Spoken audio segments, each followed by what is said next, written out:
Why does shell equals true eat my subprocess.Popen stdout?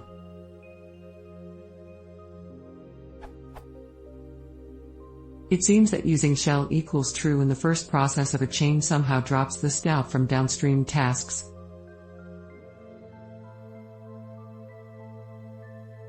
Making the first process use shell equals true kills the output somehow.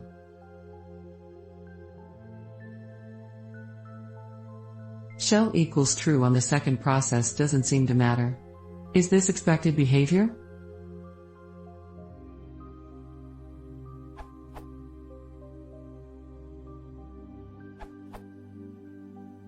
When you pass shell equals true, Popen expects a single string argument, not a list.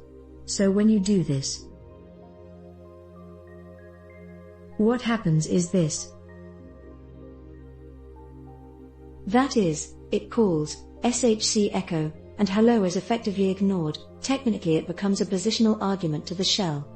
So the shell runs echo, which prints \n, which is why you see that in your output. If you use shell equals true, you need to do this.